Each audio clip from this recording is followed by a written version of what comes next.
중국이 베이징과 산둥 일대에 한해 한국행 단체 관광을 허용하기로 했습니다.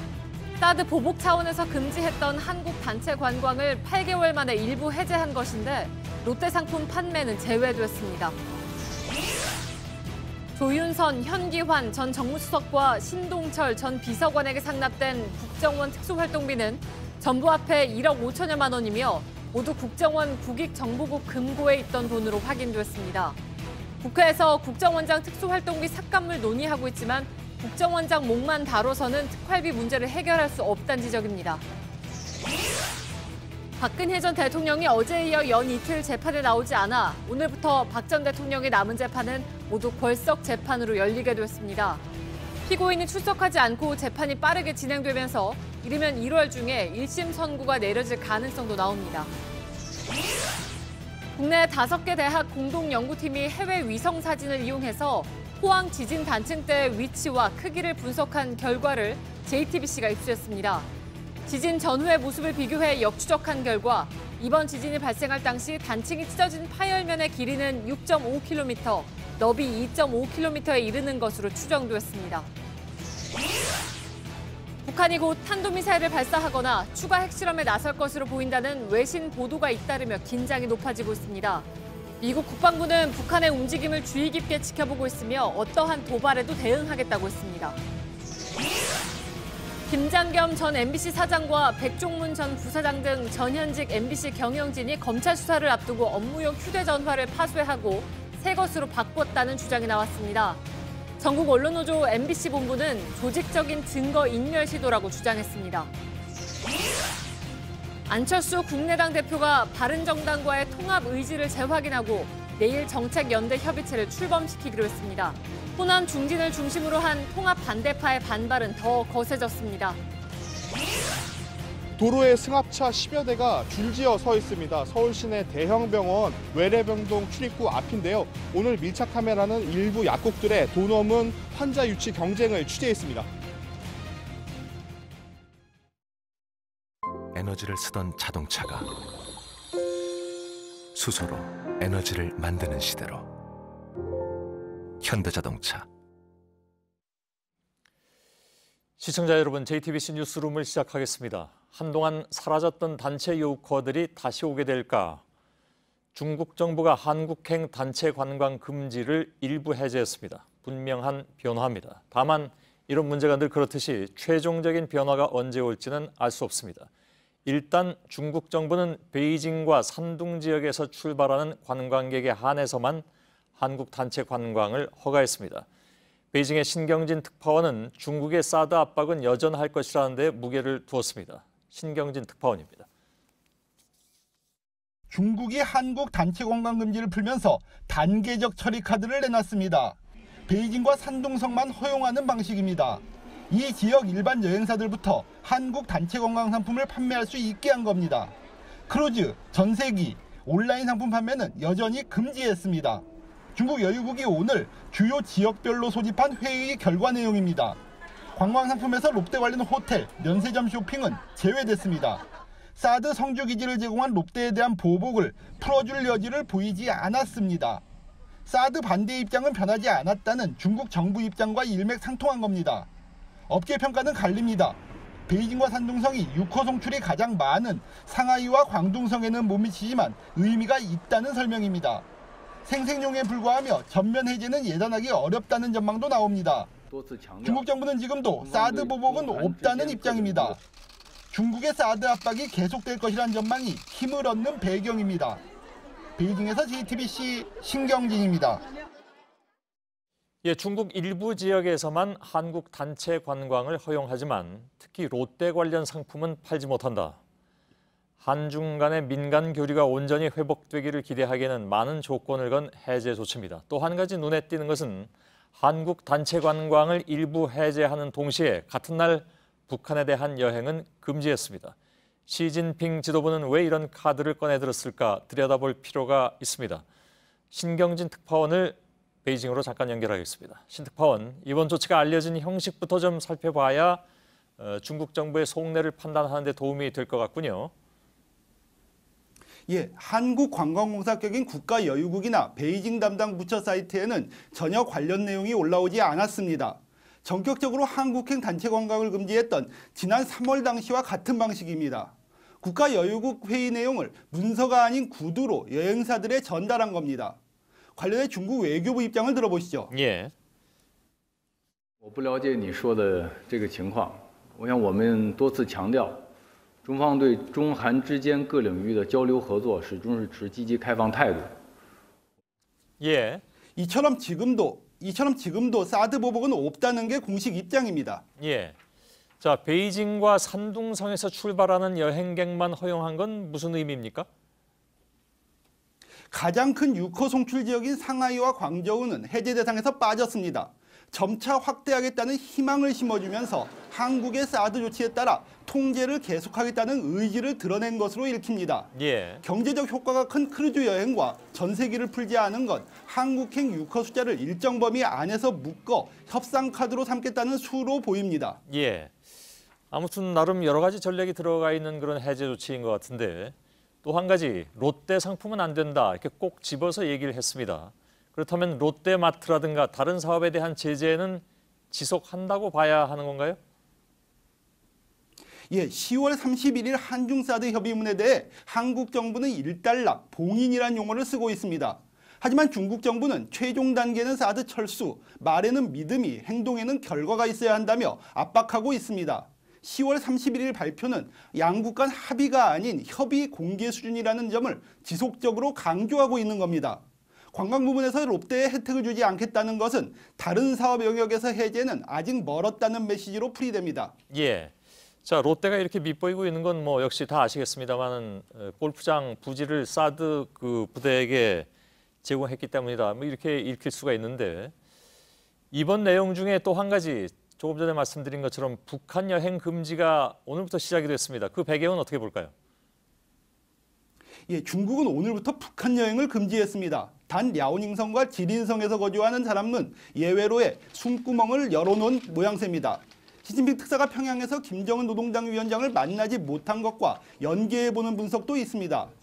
이번 조치는 나쁜 행동에는 대가를 치르게 한다는 이른바 시진핑 외교의 정확한 의리관에 입각한 조치로 북한의 외화 수입원을 줄이기 위한 고강도 압박으로 보입니다. 예.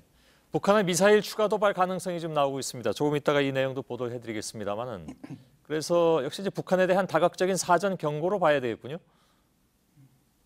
예, 중국 공산당 19차 당대회와 미중 정상회담 이후 시진핑 지도부는 북한 압박으로 해석되는 상황이 이어졌습니다. 중국 국제항공 평양 베이징 노선 중단이나 단둥 중조위교 폐쇄 시기 조정 등을 둘러싼 분분한 해석이 그겁니다. 북핵을 핵심 의제로 다룬 미중 정상회담 이후 북한은 추가 도발 등 자신의 카드를 추스르고 있을 겁니다. 이런 상황에서 중국의 이번 조치는 실질적 대북 단독 제재 카드를 꺼내들 수 있다는 분명한 경고일 겁니다. 예, 알겠습니다. 베이징의 신경진 특파원으로부터 들어봤습니다. 자, 내년도 예산안을 심사 중인 국회에서는 지금 국정원 특활비에 대한 대폭 삭감이 진행 중입니다. 그런데 현재까지는 특수활동비 중에서도 국정원장 몫의 특수공작비, 주로 이걸 깎는 데 집중하고 있죠. 박 전 대통령에게 상납한 40억 원이 모두 여기서 나갔기 때문입니다. 실제로 여야는 한 달에 1억 원씩 상납할 돈이 있었으니까 최소한 1년에 12억 원은 없어도 되겠다. 이런 논리로 원장의 특수공작비 수십억 원을 깎기로 잠정 합의한 상태입니다. 하지만 저희 JTBC 취재 결과 조윤선, 현기환 전 정무수석 등에게 매달 용돈처럼 상납된 돈만도 1억 5천만 원에 이릅니다. 이 돈은 국정원 국익정보국 금고에서 현금 따발로 나간 것으로 확인됐습니다. 대체 우리가 낸 세금을 이런 식으로 써도 되는 것인가? 회사원들의 유리지갑에서 또 자영업자들의 하루살이 같은 벌이에서 나간 피 같은 돈들입니다. 원장 몫의 특활비 삭감에만 집중해서는 청와대의 금고로 전락했던 국정원 특활비를 제대로 계획할 수 없다는 지적입니다. 먼저 서복현 기자의 보도입니다. 조윤선, 현기환 전 청와대 정무수석과 신동철 전 정무비서관에게 국정원 특수활동비를 상납한 인물은 구속된 추명호 전 국익정보국장입니다. 국정원과 검찰 등의 설명을 종합하면 추 전 국장은 매달 500만 원이나 300만 원씩 세 사람에게 상납한 것으로 나타났습니다. 상납액은 모두 합쳐 1억 5천만 원가량이었는데 은행에서 인출할 필요도 없이 국익정보국 금고에 쌓아뒀던 현금 따발을 꺼내 전달했던 것으로 알려졌습니다. 국익정보국, 즉 국정원 제8국에 배정돼 있던 특활비였기 때문입니다. 박근혜 전 대통령에게 상납된 40억 원은 국정원장 몫의 특수 공작비였다는 점에서 이 돈과는 차이가 납니다. 원장 몫의 공작비는 기조실장의 보고와 원장의 승인이 필요했지만 이미 부서에 배정된 특활비는 이 절차를 생략할 수 있어 오히려 상납에 용이했던 겁니다. 현재 국회 정보위원회는 특활비 상납 사실이 드러난 걸 계기로 특활비 중 원장 몫의 공작비를 12억 원 이상 깎기로 했습니다. 하지만 이것만으론 전방위로 진행되는 국정원의 특활비 불법 사용 문제를 해결할 수 없는 셈입니다.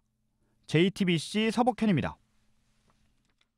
검찰 소환에 불응했던 최경환 자유한국당 의원이 다음 달 5일 출석하겠다는 뜻을 밝혔습니다. 검찰이 내일 다시 출석하라고 재차 통보하자 불출석 입장을 바꾼 겁니다. 같은 친박인 김재원 의원이 검찰에 가서 이미 조사를 받은 것도 부담이 됐을 것이라는 분석입니다. 최 의원은 국정원 특수활동비 1억 원을 상납받은 혐의를 받고 있습니다. 이지혜 기자입니다. 최경환 자유한국당 의원이 검찰에 출석하겠다는 의사를 밝힌 건 오늘 오후입니다. 최 의원은 다음 달 5일 또는 6일로 소환 일정을 조정해주면 검찰 수사를 받겠다며 일정 조율을 요청했습니다. 검찰은 최 의원의 요청에 대해 수사 일정 등을 검토하고 5일 오전 10시로 출석 날짜를 정했습니다. 검찰은 당초 최 의원에게 오늘 오전 10시 출석할 것을 통보했습니다. 하지만 최 의원은 거세게 반발하며 검찰의 소환에 불응했습니다. 터무니없이 불공정한 정치보복선 수사에 정상적으로 참 임할 수가 있겠습니까? 이렇게 무자비하게, 이렇게 말도 안 되는 탄압을 해오고 있습니다. 이에 검찰은 즉각 재소환을 통보하고 계속 불응할 경우 체포영장까지 청구하겠다며 최 의원을 압박했습니다. 최 의원은 경제부총리 겸 기획재정부 장관이던 2014년 10월 국정원으로부터 특수활동비 1억 원을 건네받은 혐의를 받고 있습니다. 검찰은 이 돈이 국회 예산결산위원회 등의 특활비 논의를 무마해주는 대가로 국정원이 건넨 뇌물에 해당한다고 보고 있습니다. JTBC 이지혜입니다.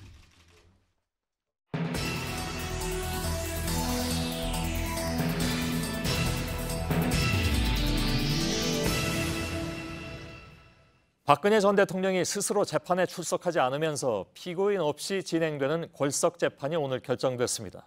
납득하기 어려운 사유들로 재판에 나오지 않고 재판 보이콧에 나서는 등 사법 체계를 부정하는 모습을 이어가자 재판부가 결국 궐석 재판을 선택한 것입니다.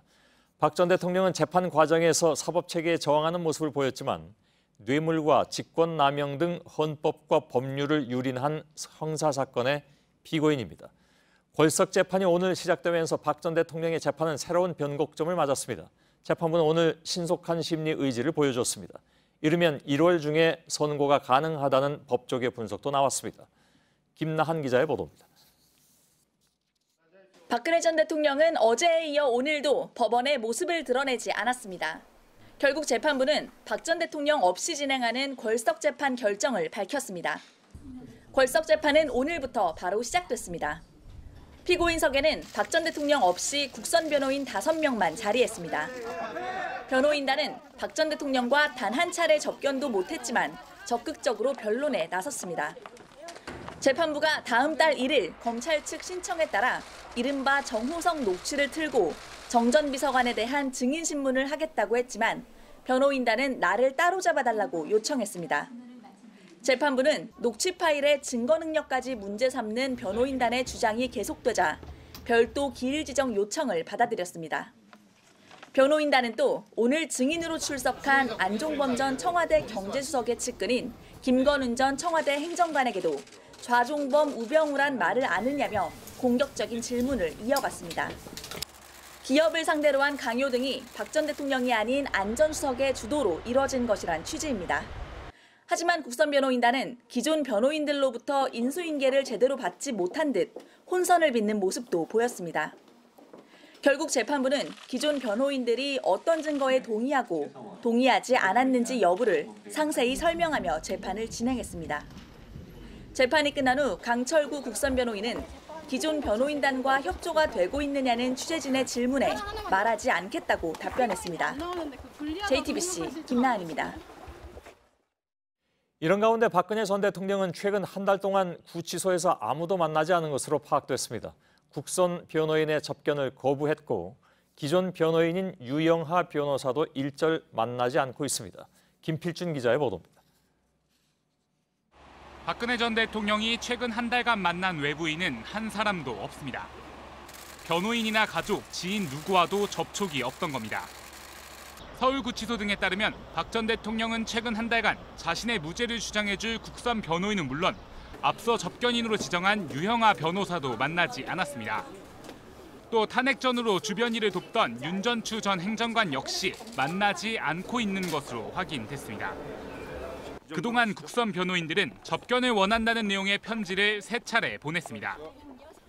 변호인단이 보낸 편지엔 원하는 시간과 날짜를 정해주면 찾아뵙겠다는 내용이 담겨 있었습니다. 하지만 박 전 대통령은 첫 번째 편지에 대해 접견 거부를 밝히고 이후 편지들엔 아무런 답도 하지 않았습니다. 향후 접견 계획 있으신가요? 그럼요. 저희들 언제든지 만날 준비가 있고요. 그렇게 만나야 되겠다는 생각은 계속 하고 있습니다. 구치소에서 스스로 나오지 않으며 자신의 재판에 불응하고 있는 박 전 대통령의 행보가 1심 선고 때까지 계속될지 주목됩니다. JTBC 김필주입니다. 국정농단 사건의 재판에서는 증인들이 심경 변화를 일으켜서 증언을 뒤집는 일도 심심치 않게 벌어집니다. 오늘은 조윤선 전 수석에게 불리한 증언이 나왔습니다. 오늘 박근혜 정부의 문화예술계 블랙리스트에 대한 항소심 재판에서 박준우 전 정무수석이 나와서 1심에서의 본인 진술을 번복했습니다. 후임인 조윤선 전 수석에게 블랙리스트를 인수인계하지 않았다는 기존의 증언이 거짓말이었다고 밝힌 겁니다. 임지수 기자의 보도입니다. 박준우 전 정무수석은 지난 2014년 6월 조윤선 전 수석으로 교체되기 전까지 문화예술계 블랙리스트를 관할한 민간단체 보조금 TF를 주도했습니다. 이와 관련해 지난 1월 특검 조사에서 조윤선 전 수석에게 TF 업무를 인수인계했다고 진술했지만 지난 5월 조 전 수석의 1심 재판에 나와서는 기억이 확실하지 않다, 조 전 수석이 아니라고 한다면 아닐 것이라며 말을 뒤집었습니다. 박 전 수석의 증언 등을 근거로 1심 재판부는 조 전 수석이 블랙리스트 작업을 인식하지 못했다며 무죄를 선고했습니다. 하지만 오늘 조 전 수석의 2심 재판에 또다시 증인으로 나와 다시 한번 진술을 뒤집었습니다. 좌파 단체 배제와 보수 단체 지원은 대통령 관심 사항이니 챙겨야 한다고 조 전 수석에게 인수인계했느냐고 묻는 검찰의 질문에 그렇다고 답한 겁니다. 박 전 수석은 최근 검찰에서도 조 전 수석에게 유리한 증언을 해주려 했지만 오만하고 어리석었다고 진술한 것으로 드러났습니다. 박 전 수석이 증언을 번복하면서 항소심 재판부가 조 전 수석에 대해 어떤 판단을 내릴지 주목됩니다. JTBC 임지수입니다. 검찰은 오늘도 이명박 정부 국정원과 국군사이버사령부 등의 정치 공작과 관련해서 주요 인물들에 대한 수사를 이어갔습니다. 김관진 전 국방장관과 임관빈 전 국방정책실장의 석방으로 수사에 제동이 걸린 것이 아니냐 하는 관측이 나왔지만 검찰은 이명박 정부 국정원 수장인 원세훈 전 원장을 오늘 불러서 조사하는 한편 안보 책임자로 불리던 김태효 전 청와대 대외전략기획관의 사무실 등을 전격 압수수색했습니다. 검찰의 입장에선 흔들리지 않겠다라는 표현으로 보입니다. 검찰 취재기자 잠깐 연결하겠습니다. 박민규 기자. 원세훈 전 원장은 지금까지 조사를 받고 있는 거죠. 어떤 부분을 살펴보고 있습니까? 네, 원세훈 전 원장은 2012년 있었던 국정원의 댓글 사건으로 기소됐다가 지난 8월 말 파기환송심에서 징역 4년형을 받고 법정 구속이 됐습니다. 이후 지난 9월 말에 이어 오늘 두 번째로 다시 검찰 조사를 받고 있는데요. 이명박 정부 국정원 정치 공작의 정점으로 지목된 만큼 검찰은 최근 수사를 통해 새롭게 드러난 혐의를 차례차례 조사해 나간다는 계획입니다. 민간인 외곽팀을 운영해서 불법적으로 정치에 관여한 부분과 함께 문화방송계 블랙리스트 또 방송 장악 등입니다. 예. 자, 이명박 정부 시절에 국정원뿐만이 아니라 군사이버사의 정치 공작 수사, 또 김관진 전 장관 등이 석방되면서 제동이 걸렸다고 했었는데 오늘 압수수색까지 나서면서 그런 우려, 이런 것은 좀 어느 정도 불식되고 있다고 봐도 됩니까? 예, 검찰은 오늘 오전 김태효 전 청와대 대외전략기획관의 집과 사무실 등을 압수수색했습니다. 김 전 기획관은요, 이명박 정부 국방 분야 실세로 꼽히면서 청와대와 군 사이 연결고리 역할을 한 인물입니다. 특히 2012년 총선과 대선을 앞두고 사이버사의 군무원 증원, 그러니까 댓글 부대원 선발과 관련해서 우리 편을 뽑아라, 이런 청와대 지시를 군에 전달한 것으로 지목이 됩니다. 지난주 김관진 전 장관 그리고 임관빈 전 실장의 석방으로 관련 수사가 힘을 잃는 것 아니냐는 우려도 나왔지만 검찰은 오늘 압수수색을 진행했고 그 결과를 토대로 조만간 김 전 기획관을 소환해 조사할 예정입니다. 특히 김 전 기획관에 대한 수사, 이명박 전 대통령 수사로 이어질지도 주목할 부분입니다. 예. 자, 한 가지 또 지금 오늘 눈에 띄는 점이 2012년 국정원 댓글 수사 당시에 경찰의 수사 정보를 누설했다는 의심을 받는 김병찬 용산경찰서장입니다. 조사 중이죠? 그렇습니다. 김병찬 서장 조사 중인데 이 조사실에서 진술을 상당 부분 거부하고 있다고 합니다. 서울지방경찰청의 수사 2계장이었던 2012년 말 김 서장은 댓글 사건의 수사 정보를 국정원 직원에게 유출한 공무상 비밀 누설 혐의를 받습니다. 오전에 출석하면서 취재진에게 직접 또 그에 앞서 경찰 내부망에 올린 글을 통해서도 혐의를 전면 부인했습니다. 지난주 자신의 사무실 그리고 자택을 압수수색한 검찰의 수사를 비판하는 입장도 내놨습니다. 예, 그러면 뒷받침할 만한 증거 이런 건 어떤 게 있습니까? 예, 당시 수사 상황을 설명드리면요. 김 서장은 이른바 국정원 여직원으로 불린 김하영 씨의 노트북 분석을 맡았습니다. 이 과정에서 댓글 공작에 쓰인 아이디와 닉네임 등이 들어있는 이 메모장 파일을 발견했는데요. 검찰은 김 서장이 이 내용을 국정원 직원 안모 씨에게 전달했다고 보고 있습니다. 최근 이 안 씨가 검찰 조사를 받았는데 이 과정에서 김 서장과의 전화 통화를 통해 수사 정보를 건네받았다는 취지로 진술을 했습니다. 김 서장은 과거 수사 과정에서 이 부분에 대해서 충분히 해명했다는 입장이지만 검찰은 두 사람 사이 40차례가 넘는 통화 내역과 함께 최근 확보한 추가 증거를 토대로 김 서장을 추궁하고 있습니다. 예, 박민규 기자였습니다. 국내 5개 대학 공동연구진이 해외 위성사진을 이용해서 포항 지진을 역추적해봤습니다. 지진이 날 당시에 땅 밑에서 단층이 찢어진 파열면을 발견했는데 수 킬로미터에 이르는 것으로 나타났습니다. 3차원 입체 영상으로 재구성된 지각 변동의 모습을 오늘 처음으로 보도해드립니다. 박소연 기자입니다. 지난 17일 새벽 해외 위성이 촬영한 경북 포항 일대의 모습입니다. 세종대와 연세대 등 국내 5개 대학이 포항 지진 전후 지표면의 변화를 역추적해 땅속의 움직임을 재구성했습니다. 그 결과 지진 때 단층이 찢어진 단면, 즉 파열면을 발견할 수 있었습니다. 파열면의 길이는 6.5km, 폭도 2.5km나 되는 걸로 나타났습니다. 실제로 단층이 여기 있을 것이다라는 거고, 여기 네모나게 이렇게 보이는 부분이 이게 저 지각 하부에서 이제 실제로 단층 면이 이제 있는 부분이라고 얘기를 하는 거죠. 생각을 하는 거죠. 지진으로 지표면이 얼마나 이동했는지도 보다 구체화됐습니다. 흥해읍 지역의 지표면 변화가 가장 컸습니다. 최대 4cm가량 위로 올라오고 북북동 수평 방향으로도 4cm가량 움직인 것으로 나타났습니다. 반대로 흥해읍 아래쪽은 최대 2cm가량 내려앉고 서쪽으로 1cm가량 움직였습니다. 땅이 0.5cm 이상 이동한 지역을 표시해봤더니 진앙 주변에서 직경 10km에 이르렀습니다. 파열면과 포항 지열발전소가 약 1km 남짓밖에 떨어지지 않은 것도 다시 확인됐습니다. 지열발전소의 발전정이 단층을 건드렸다는 주장을 뒷받침해주는 것이어서 논란은 계속될 전망입니다. JTBC 박소연입니다. 포항에서는 지금 이사를 가려 해도 못 가는 사례가 많아지고 있습니다. 특히 전세를 빼고 옮기려고 해도 새로운 세입자가 나서질 않아서 세입자도 집주인도 딱한 상황이 벌어지고 있는 것이죠. 문제는 주택이 위험 판정을 받아도 딱히 빠져나갈 대책이 없다는 것입니다. 오늘부터는 위험 판정을 받은 건물에 대한 정밀 조사가 시작됐습니다. 윤두열 기자입니다. 포항시 흥해읍의 한 아파트에 살고 있는 박모 씨는 지진으로 금이 가고 물도 나오지 않는 아파트에서 지금까지 살았습니다. 여진이 오면 당장 뛰쳐나가려고 문을 열어놓고 잠을 잡니다. 불안한 마음이 가시질 않아 결국 이사를 가기로 결정했지만 전세 보증금이 발목을 잡았습니다. 언제가 될지 모르잖아요. 한 달이 될지, 두 달이 될지, 1년이 될지. 우리가 저 기한이 내년 10월이 끝나거든요. 집주인도 이사를 들어오려 하는 사람이 없으니 갑작스레 목돈을 마련하는 게 어렵습니다.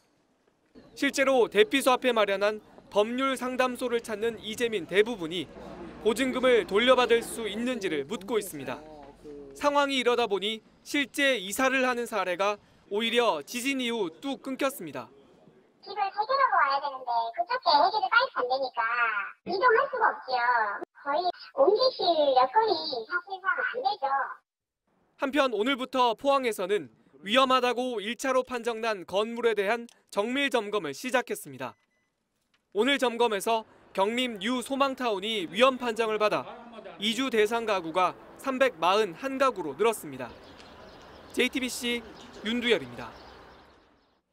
검찰의 전병헌 전 정무수석에 대한 수사 소식입니다. 검찰은 오늘 전 수석이 GS 홈쇼핑에서도 뇌물을 받았다는 정황을 포착하고 GS 홈쇼핑 본사를 압수수색했습니다. 2013년 GS 홈쇼핑 관계자가 전 수석을 만난 직후에 e스포츠 협회에 1억 5천만 원을 기부한 것에 대해서 대가성이 있는 돈으로 보고 있습니다. 한민영 기자입니다. 2012년 GS 홈쇼핑은 기적의 크림이라며 판매한 화장품에서 스테로이드가 검출돼 수십억 원의 피해 보상에 나섰습니다. 이듬해 10월 전병헌 전 청와대 정무수석은 GS 홈쇼핑이 기적의 크림 논란으로 피해 보상 건수에서 압도적 1위라는 보도자료를 배포했습니다. 국정감사 증인 출석 등을 우려한 GS 홈쇼핑 관계자는 당시 전병헌 의원실을 찾아갔습니다. 이 자리에서 전 수석 비서관 윤모 씨는 GS 홈쇼핑 관계자에게 e스포츠 협회 후원을 요구했고 이후 GS 홈쇼핑 고위 임원과 전 수석 간 만남도 성사된 것으로 파악됐습니다. 결국 2013년 12월 GS 홈쇼핑은 e스포츠 협회에 1억 5천만 원을 기부했습니다. 검찰은 전 수석이 기부를 약속받고 GS 홈쇼핑 관련 지적을 국감에서 더 이상 제기하지 않은 것으로 보고 있습니다. 또 검찰은 비서관 윤 씨가 의원실에서 쓰겠다며 기부금 중 수천만 원을 빼돌린 정황도 확인했습니다. 롯데홈쇼핑 3억여 원 후원과 함께 GS홈쇼핑의 1억 5천만 원 기부도 뇌물이라고 판단한 검찰은 오늘 GS홈쇼핑 본사 등을 압수수색했습니다. 검찰은 조만간 GS홈쇼핑 관계자를 불러 기부금을 낸 경위를 집중 추궁할 계획입니다. JTBC 한민용입니다. 문재인 대통령이 공석이었던 청와대 정무수석 비서관의 한병도 정무비서관을 승진 임명했습니다. 한 신임 수석은 전북 익산 출신으로 17대 국회의원을 지냈고 지난 대선 때 문재인 캠프에서 국민참여본부 부본부장을 지냈습니다. 파리바게뜨 본사가 제빵기사 5,309명을 일주일 안에 직접 고용해야 한다는 결론이 오늘 법원에서 나왔습니다. 정부의 처분을 우선 늦추어달라는 파리바게뜨 본사의 요청을 받아들이지 않은 겁니다. 특히 법원은 파리바게뜨가 정부를 상대로 낸 소송 자체가 성립하지 않는다고 밝혀서 앞으로 결과가 주목됩니다. 구희령 기자입니다. 파리바게뜨는 일주일 뒤인 다음 달 5일까지 제빵기사 5,309명을 직접 고용해야 합니다. 정부를 상대로 낸 소송이 결론 날 때까지 처분을 우선 멈춰달라는 요청을 법원은 받아들이지 않았습니다. 앞서 서울지방고용노동청은 인력업체가 파견해서 가맹점에서 일하는 제빵사들도 파리바게뜨의 업무 지시를 받기 때문에 본사가 직접 고용해야 한다고 지시했습니다. 파리바게뜨는 이에 반발해 행정소송 중인데 아직 첫 재판도 시작하지 않은 상태입니다. 이 소송의 결론이 날 때까지 효력을 멈춰달라는 신청에 대해서만 법원이 먼저 결론을 내린 겁니다. 그런데 법원은 이 소송 자체에도 흠이 있다고 봤습니다. 정부의 시정명령은 강제성이 없기 때문에 행정소송 대상이 아니라는 겁니다. 제빵기사 불법 파견 문제는 그 자체로 과태료 처분을 받을 수 있다고 설명했습니다. 파리바게뜨 본사는 정부의 명령 후 25일 안에 직접 고용을 안 하면 우선 530억 원의 과태료를 내야 합니다. 형사처벌을 받을 수도 있습니다. 파리바게뜨 본사는 서울고등법원에 즉시 항고하겠다고 밝혔습니다. JTBC 구희령입니다. 오늘 저녁에 건설 노동자 9천여 명이 마포대교에서 점거 농성을 벌였습니다. 집회 요구 사항이 받아들여지지 않자 신고하지 않은 경로로 행진에 나서면서 마포대교 양방향 통행이 1시간가량 막혔습니다. 신진 기자의 보도입니다. 시위대가 마포대교를 향해 행진합니다. 오늘 오후 여의도 일대에서 집회를 연 민주노총 전국 건설노동조합 노조원들입니다. 오후 6시까지 집회와 행진을 마무리할 예정이었던 노조원들이 예정에 없던 행진을 시작한 겁니다. 주최 측 추산 9천여 명의 참가자들이 몰리면서 오후 5시부터 약 1시간 동안 마포대교 양방향이 통제됐습니다. 시위대는 오후 6시쯤 점거를 풀고 여의도 방향으로 이동했습니다. 건설노조 측은 국회에서 요구사항이 받아들여지지 않아 어쩔 수 없이 행진을 했다고 주장했습니다. 앞서 노조는 오후 2시 30분부터 국회 인근에서 집회를 열고 일용직이나 임시직 건설 노동자들을 위한 퇴직금 제도를 강화하는 내용의 건설근로자법 개정을 촉구했습니다. 오늘 국회 환경노동위원회에서 관련 내용을 심사할 예정이었지만 논의가 아예 이루어지지 않자 경로를 이탈해 행진한 겁니다. 경찰은 신고되지 않은 불법 집회로 보고 절차에 따라 처리하겠다고 밝혔습니다. 한편 지난 11일부터 국회 인근 30m 높이 광고탑 위에서 시위를 하던 노조 간부 2명은 오늘 오후 7시 30분쯤 18일 만에 농성을 중단했습니다. JTBC 신진입니다. 네, 북한이 일본을 통과하는 화성 12형 탄도미사일을 발사했던 게 지난 9월 15일입니다. 그리고 75일 넘게 도발을 멈추고 있습니다. 그런데 북한이 미사일 발사를 준비하는 것으로 보이는 전파 신호가 감지된 것으로 알려졌습니다. 워싱턴 김현기 특파원입니다. 일본 교도통신은 28일 일 정부 관계자를 인용해 북한이 수일 내에 탄도미사일을 발사할 수 있다고 보도했습니다. 미사일 본체나 이동식 발사대의 모습은 보이진 않지만 미사일 발사를 준비하는 것으로 의심되는 전파 신호를 포착했다는 겁니다. 미 국방부도 이 같은 움직임을 예의주시하고 있다고 확인했습니다. 로버트 매닝 국방부 대변인은 이날 브리핑에서 우리는 계속해서 북한 동향을 주시할 것이며 북한의 어떤 도발이나 공격에도 대응할 능력이 있다고 강조했습니다. 이와 관련 워싱턴 포스트는 많은 전문가들이 북한이 추가 핵실험이나 미사일 도발에 나서는 것은 시간 문제라 생각하고 있다고 보도했습니다. 워싱턴의 싱크탱크 CSIS 전략국제문제연구소는 빅데이터를 통해 북한이 앞으로 일주일에서 3주가량 내에 도발할 가능성이 있다고 예측했습니다. 때문에 군사 전문가들은 김정일 사망 6주기인 다음 달 17일 전후를 주목하고 있습니다. 북한이 침묵을 깨고 다시 도발에 나설 경우 대북 특사 면담겁으로 수모를 당한 중국이 북한에 어떤 대응을 하고 나설지도 주목됩니다. 워싱턴에서 JTBC 김현기입니다. 네, 일본 아키타현 해안으로 떠밀려온 조그만 이 선박에서 어제 시신 8구가 발견됐습니다. 이로부터 나흘 전에는 여기서 70km가 떨어진 해안 방파제에서 역시 표류 선박이 발견됐습니다. 지난 10여일 동안 이렇게 일본 해안에 떠내려온 배가 13척입니다. 대부분 북한 어선으로 추정되는데 해류나 북서풍의 영향으로만 보기에는 그 숫자가 많습니다. 윤서령 도쿄 특파원입니다. 지난 23일 아키타현 유리혼조시 해안에서 발견된 목조선입니다. 배 안에 타고 있던 북한 국적 남성들은 오징어 잡이 중 한 달 전쯤 배가 고장나 표류했다고 말했습니다. 일본 해상보안청은 지난 27일 표류 선박에서 시신 8구를 발견하기도 했습니다. 최근 5년 동안 북한에서 일본으로 떠내려온 배는 300척 가까이 됩니다. 올해는 특히 이달 들어 표류 선박 발견 건수가 부쩍 늘었습니다. 일본 언론은 표류 어선들이 주로 이시카와현 노토반도 앞까지 진출한 북한 선박으로 보고 있습니다. 조업 중 엔진 고장 등으로 표류해 북서풍을 타고 일본 서쪽 해안으로 떠내려왔을 가능성을 주목합니다. 북한은 최근 경제 제재 등으로 식량 확보에 어려움을 겪자 어업을 통한 식량 확보를 강조하고 있습니다. 특히 북한이 연안 조업권을 중국에 매각한 뒤로는 어민들이 500km 떨어진 일본 수역으로까지 조업에 나서고 있다는 겁니다.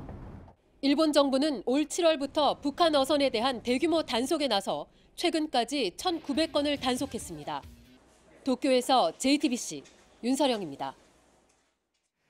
네, 인도네시아 아궁 화산이 분화하면서 발리 국제공항이 폐쇄됐죠. 700~800명 정도의 우리 국민들 발도 묶여 있습니다.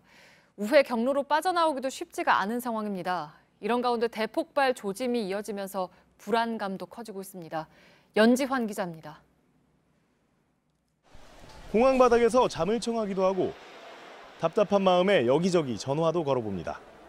발리섬 아궁화산이 지난 25일부터 다시 분화하기 시작하면서 인도네시아 항공교통은 사실상 마비됐습니다. 폐쇄된 발리 응우라라이 국제공항은 오늘 운행을 재개하기로 했지만 화산재가 확산하면서 29일 오전까지 폐쇄를 연장했습니다. मेरे हिसाब से बाली गवर्नमेंट ने कुछ भी मतलब फॉरेन टूरिस्ट के लिए कुछ भी हेल्प नहीं कर रहे। यहाँ हजारों लोग एयरपोर्ट में फंसे हुए हैं। 우리 국민도 최대 800명이 발이 묶인 것으로 알려졌습니다. 주 인도네시아 한국대사관은 한인회와 협력해 공항의 안내 인력을 상주시키며 배편 등 우회 경로를 안내하고 있습니다. 지금 공항 근처나 아니면 기존 호텔을 계속 하루하루 연장을 하면서 배 타고 나와서 수라바야까지 이동을 해서요. 수라바야에서 비행기를 타고 자카르타로. 외교부는 우리 시각 오늘 자정 발리로 신속 대응팀을 파견하기로 했습니다. 전세기 지원도 논의 중입니다. 아궁화산에선 중소규모 폭발이 계속되면서 대폭발 가능성도 높아지고 있습니다. 아궁화산은 지난 1963년에도 소규모 폭발을 보이다 대폭발해 1000명이 넘는 인명피해가 났습니다. JTBC 연지환입니다. 네, 지난 17일 오전 세월호 객실에서 발견된 손목뼈 한 점은 일반인 승객 고 이영숙 씨로 국립과학수사연구원의 DNA 검사 결과 확인됐습니다. 미수습자 가운데 한 명이던 이 씨는 지난 5월 22일 3층 객실에서 비교적 온전한 상태로 수습된 바 있습니다. 공장에서 현장 실습 중에 사고로 숨진 특성화 고교생 이민호 군. 이군 사고 이후에 열악한 작업 환경에서 실습이 아닌 사실상의 노동을 할 수밖에 없는 특성화고의 실습 제도에 대한 문제 제기가 이어지고 있습니다. 이런 가운데 저희 취재진은 이 군이 무방비로 홀로 위험에 노출될 수밖에 없었던 상황을 보여주는 이 군의 휴대전화 메시지를 입수했습니다. 이희정 기자입니다. 지난달 23일 공장에서 근무 중이던 이 군은 회사 단체 대화방에서 인력 지원을 요청합니다. 실습생임에도 불구하고 기계를 혼자 맡고 있다며 일손 부족을 호소한 겁니다.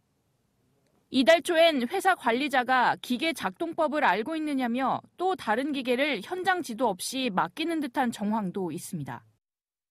그 직원 따라다니면서 이건 이렇게 돌아가는 거고 이건 이렇게 하는 거고 가르치면 그냥 받아야 되는 거지 돌리는 게 아니라. 지난해 9월 일을 하다 다친 뒤로도 이 군의 근무 여건은 개선되지 않았습니다. 친구와 주고받은 대화엔 자신밖에 일을 할 사람이 없었다고 고충을 호소한 기록도 남아 있습니다. 싼 값에 이 노동의 대상으로 수단으로 생각을 해서 장시간 노동을 시키다 보니 지금의 제도가 문제가 있다는. 이 군의 작업장 기계에 잦은 고장이 있었다는 사실도 드러난 가운데 제주도는 해당 업체에 대해 특별 근로 감독관 조사를 진행 중입니다. JTBC 이희정입니다. 어제 뉴스룸에서는 인천 월미도에서 놀이기구가 추락해서 2명이 다친 사고를 보도해드렸습니다. 그런데 해당 놀이공원을 관할 기관인 중구청장 일가족이 소유한 것으로 나타나서 논란이 되고 있습니다. 최하은 기자입니다. 지난 26일 오후 탑승객 2명이 추락한 인천 월미 테마파크의 회전 놀이기구입니다. 사고 다음 날인 어제 관할 기관인 인천 중구청과 검사기관인 한국기계전기전자연구원이 현장 조사를 벌였습니다. 조사 결과 관련 부품을 적정한 시기에 교체하지 않았던 것으로 드러났습니다. 사용 기간을 감안을 해서 교체를 해야 하는데 거의 10년 다 돼가요. 그동안 한 번도 정비 인력도 제대로 안 갖춰져 있는 것 같고. 하지만 해당 놀이기구는 지난해 안전성 검사에서는 아무런 지적을 받지 않았습니다. 현재 월미 테마파크의 인허가권은 물론 관리감독 책임 모두 인천 중구청이 가지고 있습니다. 그런데 해당 시설 대표는 김홍섭 중구청장의 부인 김모 씨로 주변 시설도 구청장 일가가 소유하고 있습니다. 사고를 보고받고 행정처분을 내리는 권한을 가진 구청장의 가족이 관련 시설을 운영하고 있는 겁니다. 중구청 측은 구청장 가족 소유와 관계없이 안전관리가 이뤄졌다는 입장입니다. 저희만 하는 게 아니고 KTC가 기계를 다 보는 거고 그게 또 국가에서 나오는 건데 구청장님이랑 무슨 상관이 있겠어요. 김 구청장은 당선 이후 디즈니랜드가 있는 미국 올랜도 등으로 수차례 출장을 다녀와 논란이 제기된 바 있습니다. 김 구청장은 가족이 운영하기 때문에 더 철저하게 관리하고 있고 사고 방지책을 마련하겠다고 밝혔습니다. JTBC 최하은입니다. 김장겸 전 사장 등 MBC 전 현직 경영진들이 수사당국의 소환 조사를 앞두고 휴대전화를 파쇄했다는 의혹이 제기됐습니다. 하드디스크를 파쇄하기 위해서 구입한 장비를 사내에서 이용했다고 합니다. MBC 노조는 조직적인 증거인멸이라면서 구속 수사를 촉구했습니다. 오선민 기자입니다.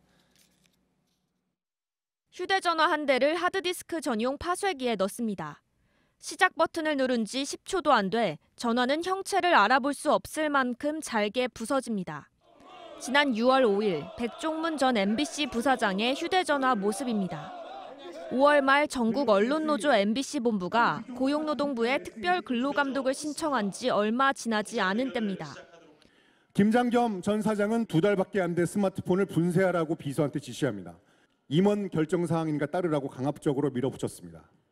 노조 측은 6월뿐 아니라 고용노동부의 소환 조사가 임박했던 지난 8월 14일부터 약 2주 동안 김 전 사장 등 MBC 임원진 7명이 휴대전화를 파쇄하거나 교체했다고 밝혔습니다. 이 같은 주장에 대해 MBC 측은 공식 입장이 없다고 말했습니다. 검찰은 더 이상의 증거인멸을 막기 위해서도 지체 없이 김장겸과 백종문 등을 구속 수사할 것을 다시 한번 촉구합니다. 노조 측은 분쇄 장면을 목격한 직원 진술과 휴대전화 교체 사실이 기록된 문건 등을 확보해 지난주 검찰에 제출했습니다. JTBC 오선민입니다. 국민의당과 바른정당 정책연대협의체는 내일 첫 회의를 열기로 했습니다. 이런 상황에서 바른정당의 유승민 대표는 또 자유한국당과 통합은 하지 않겠다고 선을 그어서 국민의당과의 통합 가능성을 더 키웠습니다. 그러나 이렇게 착착 진행되는 통합 일정에 비례해서 국민의당 내 반대파의 반발도 갈수록 거세지고 있습니다. 류정화 기자입니다. 국민의당 안철수 대표는 정책연대부터 차근차근 밟아가겠다는 입장을 재확인했습니다. 지금은 정책연대부터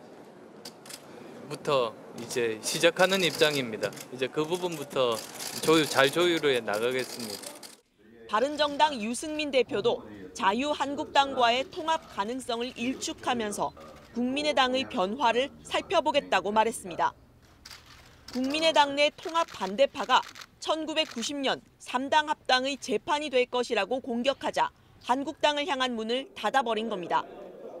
이에 따라 안 대표와 유 대표는 내일 정책연대 협의체 첫 회의를 여는 걸 시작으로 정부 예산안 심사에서도 힘을 합칠 계획입니다. 하지만 이런 모습에 국민의당 내 통합 반대파의 반발도 함께 커지고 있습니다. 점수 안 나오니까 공부할 생각은 안 하고 다른 학교로 전학 가겠다라고 하는 도저히 동의할 수가 없습니다. 특히 호남 중진 의원들은 바른정당과의 정책연대에 대해서도 수용 불가 입장을 밝혀 국민의당 내부는 갈수록 확대될 전망입니다. JTBC 유정화입니다. 네, 지난달 한 대학병원에서 멀쩡한 환자의 전립선을 잘라낸 일이 있었습니다. 조직 검사를 하던 환자들의 검체가 뒤바뀌며 생긴 일입니다.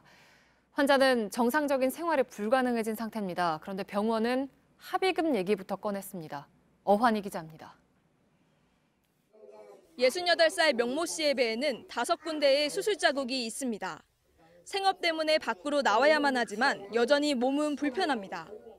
끔찍하게 나온단 말이야, 이게.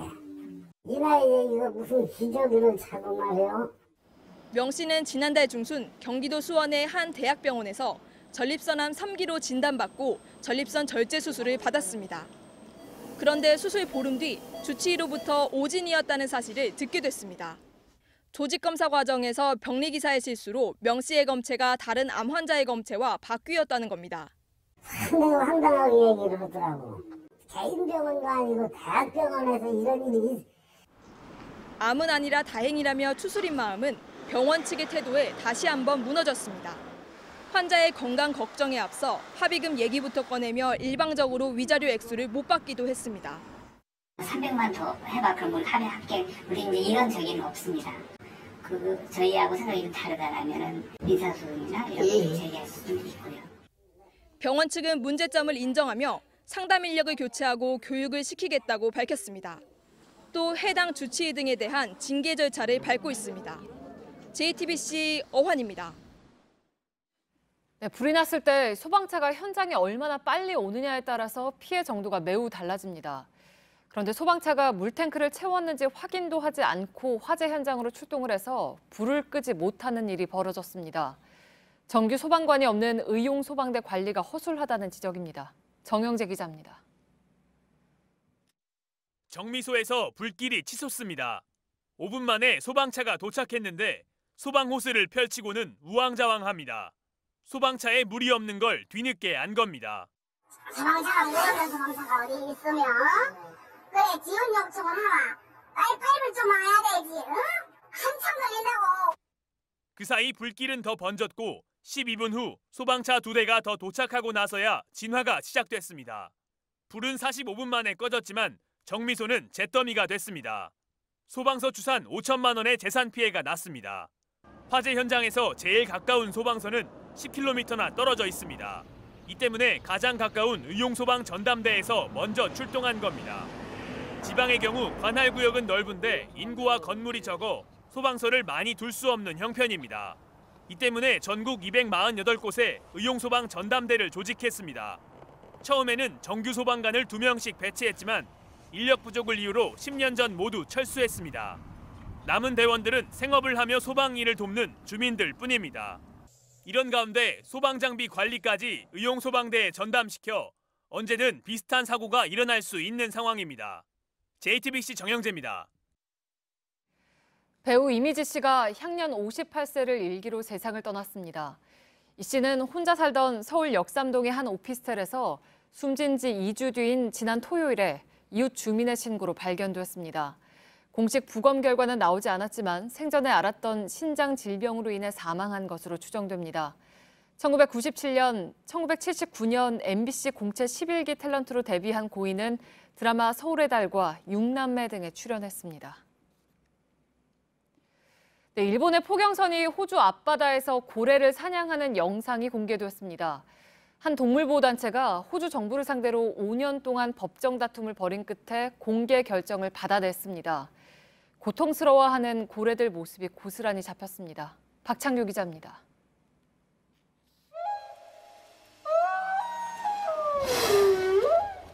물 위로 나온 고래는 노래를 부릅니다. 암수가 주고받는 소리는 8시간씩 이어지기도 합니다. 인간이 태어나기 전부터 이 바다엔 고래 노래 소리가 가득했습니다. 날아간 작살이 고래 등을 때립니다. 살이 터져나가고 몸은 피로 뒤덮입니다. 억지로 끌어올리자 고통에 입을 벌립니다. Present the wishes of the Australian public that want to see an end to whaling or Tokyo. It's time the Australian government stepped up and sent a vessel south. 포경선 옆으론 이렇게 잡은 고래들이 걸려 있습니다. 숨이 끊어진 것과 아닌 걸 구분하지 않았습니다. And what you're about to see is the footage that they took at that expedition. Footage that Sea Shepherd have fought the government very hard on for many years. 일본 포경선이 호주 앞바다에서 사냥하는 이 영상이 공개되기까지 5년이 걸렸습니다. 2008년 호주 세관이 사냥 장면을 촬영했고 동물보호단체가 2012년부터 법정 투쟁을 해왔습니다. 호주 정부가 일본과의 관계 악화를 우려해 공개를 거부해왔기 때문입니다. 고래는 지구 생물 가운데 가장 크고 오래된 종입니다. 높은 지능과 교감 능력을 가진 걸로 알려졌습니다. 한때 전 세계 바다엔 약 100종의 고래가 우글거렸습니다. 석유가 발견되기 전 1800년대부터 포경선은 고래를 잡아 기름을 짜냈습니다. 1850년쯤 전 세계 향고래가 바닥났고 1900년대 초반 북극 고래는 멸종 직전까지 갔습니다. 이제 바다에 남은 고래들은 어쩌면 지구 마지막 고래일 수도 있습니다. 일본은 연구 목적이라며 앞으로 12년 동안 고래 4,000마리를 잡을 계획입니다. JTBC 박창규입니다. 올 들어 뭉칫돈이 몰렸던 강남 재건축 아파트 시장에서 탈세도 극성을 부렸던 것으로 나타났습니다. 국세청이 강남 아파트를 거래한 탈세 혐의자 261명에 대해서 세무조사를 벌인 결과 모두 581억 원의 세금을 추징했습니다. 회사 돈을 빼돌려서 아파트를 사들인 대표, 또 부모에게서 수십억 원의 현금을 받아 아파트를 샀지만 증여세는 한 푼도 내지 않은 의사, 탈세 유형도 다양했습니다. 이주찬 기자입니다. 기업체 대표 김모 씨는 최근 서울 강남의 아파트 세 채를 잇따라 사들였습니다.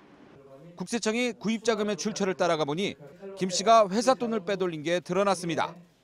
거래처로부터 결제 대금을 받을 때 일부를 개인 계좌로 받는 방식으로 자금을 마련한 것입니다. 보건소에서 근무하는 의사 이모 씨는 서울 강남 재건축 아파트와 용산 오피스텔을 사들였습니다. 구입 자금은 어머니와 외할머니로부터 받은 현금 수십억 원이었습니다. 뭉칫돈을 받았지만 증여세 신고를 하지 않아 세금은 한 푼도 내지 않았습니다. 또 웃돈을 받고 분양권을 13차례나 사고 팔면서 다운계약서를 써 세금을 줄인 사례도 적발됐습니다. 이처럼 고가 아파트 거래자 가운데 국세청이 적발한 탈세 혐의자는 261명, 추징한 세금은 581억 원에 달했습니다. 국세청은 이들 외에도 255명에 대해 추가로 조사에 들어갔다고 밝혔습니다. 대상은 역시 고가 부동산 거래자 가운데 자금 출처가 불분명한 이들입니다.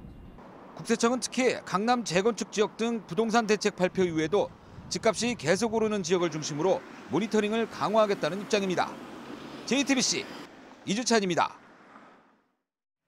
네, 상조 서비스 피해 사례가 끊이질 않습니다. 특히 업체들이 고가의 전자제품을 사은품으로 주겠다면서 가입을 권유하는데 초기에 해약할 경우에는 제품값을 전부 물어내야 해서 각별히 주의하셔야겠습니다. 강나현 기자입니다. 상조 서비스에 가입한 78살 임명희 씨는 최근 10년 만기를 채웠지만 돈을 돌려받지 못하고 있습니다. 지불을 미루던 업체는 얼마 전부터 아예 연락이 끊어졌습니다. 자식들한테 짐 안 되게 허기하려고 했고 배신당했다는 거 몇 개 안 들어요. 상조 서비스와 관련한 소비자 상담 건수는 올해만 8,000건에 이릅니다. 최근엔 전자제품과 결합한 상조 상품이 늘면서 관련 불만도 늘고 있습니다. 가입 사은품이라며 고가의 냉장고, 에어컨을 주거나 가격을 대폭 깎아주겠다며 상조 서비스에 가입시키는 방식입니다. 뭐만 했다면 그냥 내가 직권된다 생각하시고 받으시면 되니까. 이제 전화 오면 받으라고 할 때게 이제 상조라고 그 직원이 이야기하더라고. 결합 상품의 경우 초기 3년 동안 내는 돈 대부분은 전자제품에 대한 납입금입니다. 초기에 해약하면 상조업체 환급금은 적은 데다 깎아준 전자제품 값을 물어내야 할 수도 있습니다. 중간에 상조 서비스를 이용하거나 업체가 망하면 만기 때 약속한 돈을 받을 수 없다는 점도 유의해야 합니다. 계약 기간 안에 업체가 폐업하면 법적으로 낸 돈의 절반만 보상받을 수 있는 만큼 업체의 재정 상태를 꼼꼼히 따져봐야 합니다. JTBC 강나현입니다. 연명의료 결정법 시범사업 한 달 동안 7명의 환자가 연명의료 없이 존엄사한 것으로 집계됐습니다. 현재까지 말기 환자가 연명의료를 포기한다는 계획서는 11건, 일반인이 쓴 사전 연명의료 의향서도 2,000건 넘게 접수됐습니다. 복지부는 포기하는 연명치료 대상에 인공호흡기와 심폐소생술 등 4가지 외에 승합제와 에크모 등을 추가하기로 했습니다. 강압적인 감찰 조사를 받은 경찰관이 스스로 목숨을 끊은 사건과 관련해서 현직 경찰관들 모임인 폴 레티앙이 충북경찰청 소속 감찰 담당자 6명을 직권남용으로 고발했습니다. 폴 레티앙은 1,500여 명의 경찰과 시민의 연명을 받았는데 현직 경찰관들이 경찰 지휘부와 감찰 관련자를 단체로 고발한 건 처음인 일입니다. 오징어채와 버터구이 오징어 같은 조미 건어포류의 20%가 당분으로 구성돼 있는 것으로 조사됐습니다. 조미 건조어퍼 한 줌에 해당하는 15g을 먹으면 각설탕 1개 분량의 당을 섭취하는 셈입니다. 서울시 보건환경연구원은 물로 헹군 다음에 조리하거나 양념에 추가로 당분을 넣지 말라고 당부했습니다. 한껏 웅크린 어미 펭귄이 몸을 펴자 배 아래에 품고 있던 새끼 펭귄이 고개를 듭니다. 어미는 다른 펭귄을 경계하면서 부리 속에 넣어둔 먹이를 꺼내 먹입니다. 국내에서 처음으로 자연 부화에 성공한 젠투 펭귄입니다. 국립생태원은 자갈로 둥지를 만들고 인공 눈을 뿌려서 주서식지인 남극과 비슷한 환경을 만들며 5년 동안 공을 들인 끝에 이 펭귄의 자연 번식에 성공했습니다.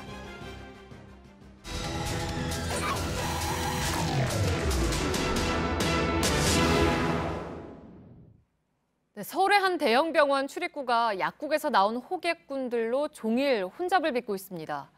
환자를 태우고 이동할 승합차가 뒤엉키는 모습은 10년 넘게 반복되고 있습니다. 하지만 단속이 제대로 이루어지지 않고 있습니다. 밀착 카메라 김도훈 기자입니다. 불법 주정차 CCTV 단속 현수막이 걸린 도로 맞은편으로 승합차들이 줄지어 서 있습니다. 견인 지역이라고 적힌 2차선 도로 한편은 아예 길게 늘어선 승합차들이 차지했습니다. 이곳은 서울 시내 한 대형 병원입니다. 이 노선버스가 다니는 길목을 따라서 승합차 10여 대가 줄지어 서 있는 모습을 볼 수가 있고요. 특히 이 방문객들이 오가는 출입구 바로 앞에는 이 승합차들이 누군가를 기다리는 모습을 볼 수가 있습니다. 어떤 일이 벌어지고 있는지 지금부터 한번 확인해 보겠습니다. 병원 출입구에는 10여 명의 사람들이 나란히 서서 환자들이 나오기를 기다리고 있습니다. 잠시 뒤 손에 종이를 든 여성이 승합차에 올라타더니 곧이어 종이를 말아진 다른 여성은 또 다른 승합차를 타고 떠납니다.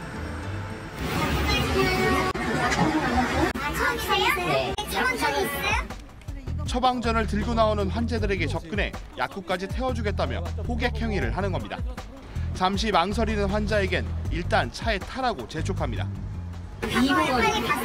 일로 오세요. 우리가 모셔드릴 거니까. 약을 사면 지하철역과 인근 버스터미널까지도 태워주겠다며 환자들을 유인합니다. 공수를 모셔야 되고 잠실도 모셔야 되고 청호도 모셔야 되고 이게 역 벗어나고 나면 없을 수도 있어요. 도로를 차지한 약국 승합차들로 뒤따르던 차량들은 중앙선을 넘어야 합니다. 병원에서 약국 밑집 지역까지는 약 800여 미터, 걸어서 10분 이상 가야 하다 보니 약국들이 저마다 환자를 데려가려고 경쟁하면서 벌어진 모습입니다. 병원 앞에서 승합차를 뒤따라가 봤습니다. 거리로 나온 약국 주차 안내원들은 손님 끌기에 한창입니다. 약국 밀집 지역 도로변을 따라 이렇게 주차 안내 요원 10여 명이 도로에서 호객 행위하는 모습을 볼 수가 있습니다. 주차 단속을 피하기 위해서 카메라 바로 아래 사각지대로 차량을 유도하는가 하면요. 이렇게 트렁크를 열어놓고 대기 중인 차량도 볼 수가 있고요. 아예 차량 앞 번호판을 몸으로 가로막고 서 있는 모습도 찾아볼 수 있습니다. 약국 앞에 차가 멈춰서면 주차 안내원이 약이 나오는 동안 차를 다른 곳으로 옮겨줍니다. 단속 카메라를 피하려고 골목길로 차량이 몰리면서 바로 옆 주택가 골목길은 순식간에 혼잡해집니다. 골목이다 보니까 애들이 탁 튀어나왔을 때 사고가 날 수도 있죠. 이런 호객 행위는 모두 약사법 위반으로 적발되면 사흘간 영업정지와 수사기관의 고발 조치 대상입니다. 하지만 현장 적발이 어렵고 단속 인력이 부족해 사실상 계도 조치에 그치고 있습니다. 약사법 시행규칙 44조 2항 2호 소비자를 유인하지 못하도록 규정하고 있다 이렇게 돼 있어요. 여기에 호객행위라는 게 이제 들어가 있죠. 소비자를 부르는 행위가 사실은 전부 다 호객행위예요. 수년 전에도 약사와 약국 관계자 등 60명이 무더기로 입건됐지만 불법 행위는 근절되지 않고 있습니다. 약국 입장에선 장기 처방이 많은 대형 병원 환자들은 곧 큰 수익으로 연결돼 처벌의 위험성은 감소하는 겁니다. 약국이 아무튼 일수가 길수록 더 많이 남기는 해요. 조제료가 더 높게 되어 있어요. 한 달치가 1,900원. 딱 우리한테 남는 조제료야. 작은 병원들은 장기 처방 거의 안 하거든요.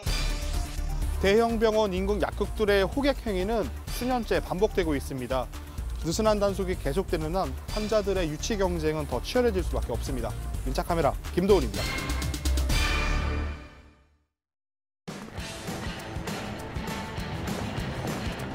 세상의 편견에 반대로 달리기. 신념이 있다면 꿋꿋이 달리기. 세상을 뒤집을 거꾸로 달리기. 셀트리온과 함께 국내를 넘어서 세계로 달리기. 건강하고 아름다운 젊음. 당신을 믿고 셀트리온이 세계로 나아갑니다. 셀트리온이 합니다. 셀트리온.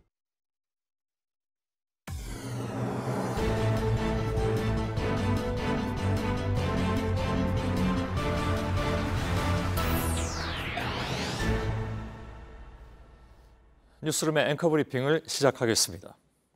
사약에 대해서 잘못 알려진 속설 몇 가지가 있습니다. 먼저 사약은 먹으면 죽는 약, 즉 죽을 사자를 쓰는 것이 아니었습니다. 임금이 내린다는 의미의 사약, 물론 죄인에게 내리는 죽음을 명하는 약이었으니 의미는 같았겠지만 아무튼 사약은 우리가 생각하는 그 죽을 사자의 사약은 아니었단 얘기죠. 잘못된 속설은 또 있습니다. 사약을 마신다고 해서 마치 사극에 나오는 것처럼 바로 피를 토하며 죽는 것은 아니었습니다. 속설에 의하면 사약을 받은 단종은 약 기운이 빨리 돌게 하려고 뜨거운 온돌방에 들어앉아 죽기를 기다렸다고 하고, 우암 송시열은 흡수율을 높이기 위해서 일부러 입천장에 상처를 낸 뒤에 사약을 연거푸 마셨다고 합니다. 산 사람의 생목숨을 끊는 일이란 쉬운 일이 아니었고, 더구나 사람을 죽이고 살리는 것은 그 시절의 하늘, 즉 임금만이 명할 수 있었던 최고의 권위였다는 이야기입니다. 사형을 시켜달라. 지난주 재판정에서 그는 길게 곡소리를 냈습니다. 그러나 죽음을 달라는 울음은 죄를 인정한다가 아닌 억울하다는 항변으로 풀이가 됐죠. 때마침 그의 오랜 친구 역시 재판 자체를 거부하면서 주인공 없는 골석 재판이 진행되고 있으니 그들은 억울함을 법정에서 또는 법정 밖에서 함께 호소하고 있는 셈입니다. 그러고 보면 죽음을 함부로 뱉어낸 사람은 여럿이 있었습니다.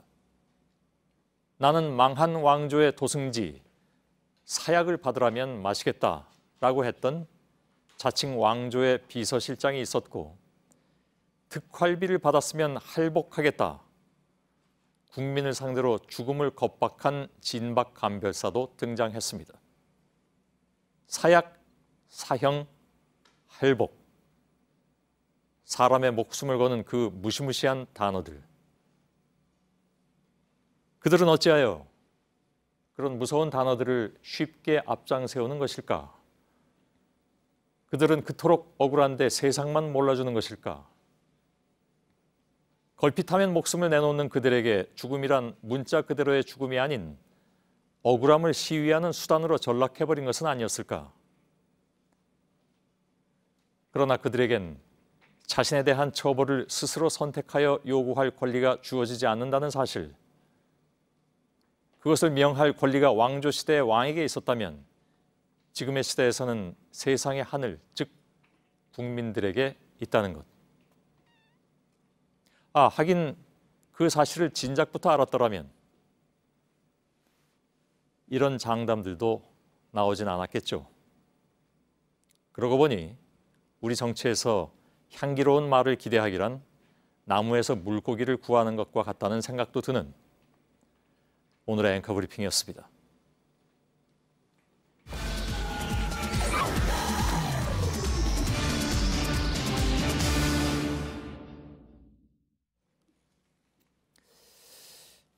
명성교회 관련 보도를 다시 해드려야 될 상황이 됐습니다.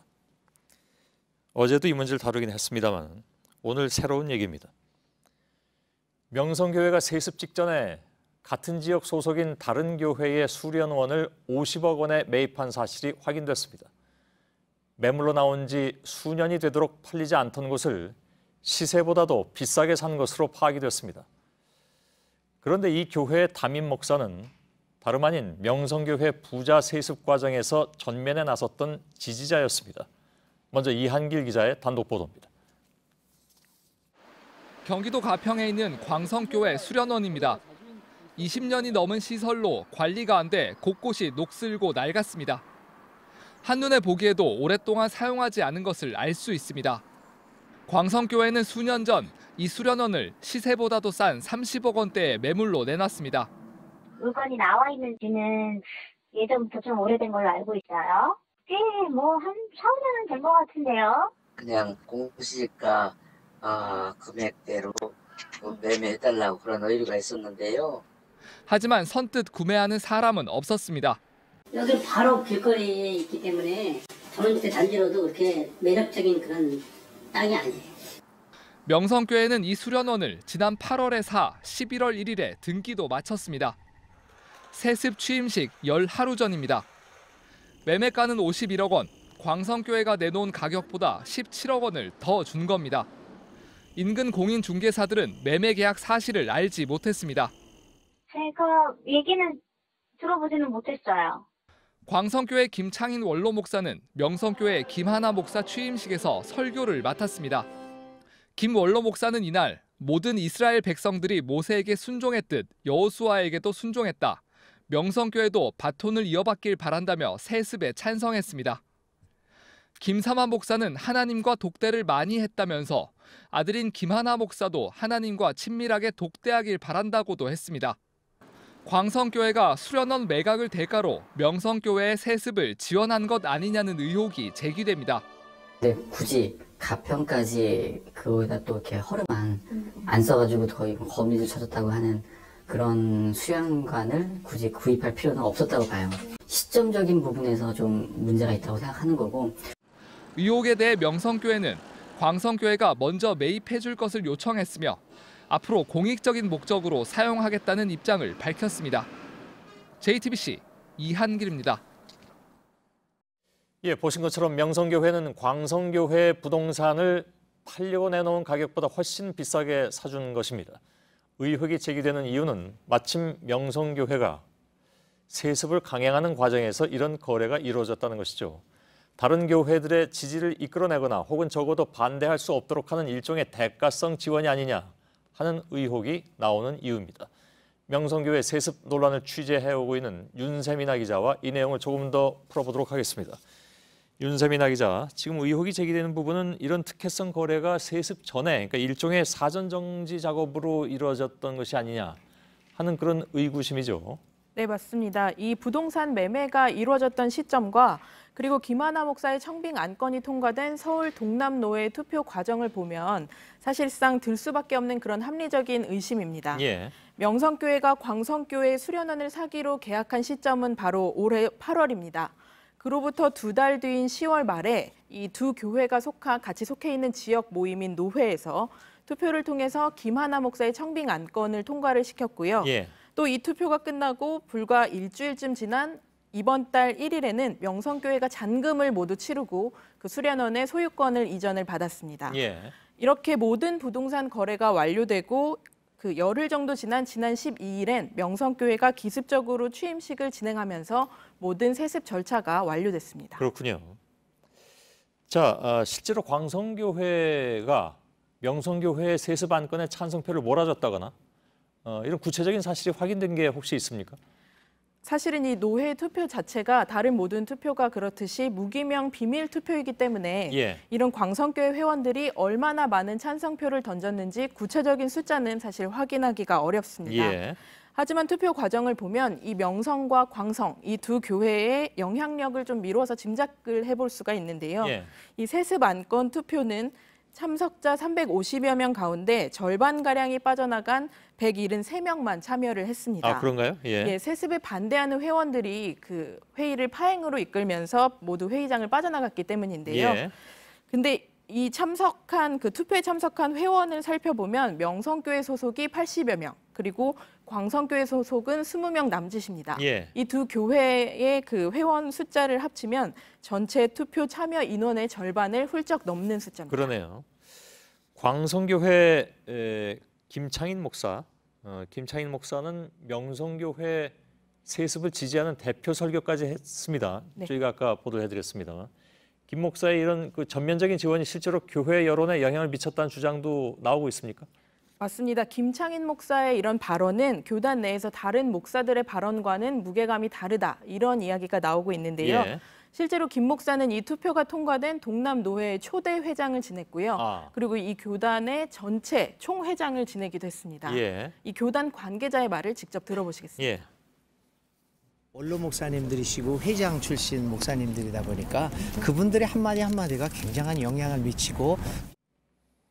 예. 그동안에 그 명성교회는 김하나 목사의 취임에 어떤 절차적인 문제가 없다라고 주장을 해왔습니다. 물론 이에 반대하는 분들은 그렇지 않다. 네. 그 절차도 사실은 뭐 숨겨진 그런 문제들이 많이 있다라고 얘기를 했는데 지금 이 내용이 만일 그 연관이 되는 것이라면 부동산 문제나 뭐 이런 것들이 분명히 그 정당성에도 의문이 제기될 수밖에 없는 그런 상황이겠네요.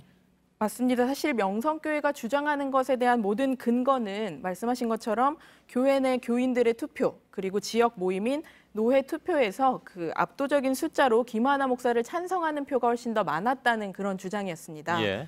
그런데 이런 찬성표를 모으기 위해서 명성교회라는 그 대형 교회로서 갖고 있는 재정 그리고 이 교단 내 영향력을 행사했다는 의혹이 제기가 되면서 사실상 이런 찬성표가 동원된 것 아니냐 이런 주장까지 나오고 있습니다. 예.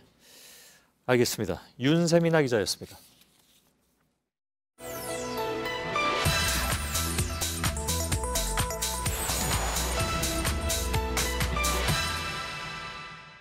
특검법안이 통과돼서 권력기관의 특수활동비 문제가 제대로 진상규명이 되고 확실한 제도적 개선적 보완책이 마련된 뒤에 그때 여야 합의로 추경 예산 편성을 하는 것이 어떠냐. 네, 정우택 자유한국당 원내대표의 오늘 발언입니다.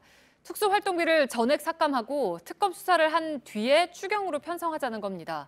제도적으로 이게 가능한 주장인지 팩트체크 결과는 그렇지 않았습니다. 오대영 기자, 네. 추경 요건에 해당하지 않는다는 거죠? 네, 추경 요건은 법에 나와 있습니다. 네. 이렇습니다.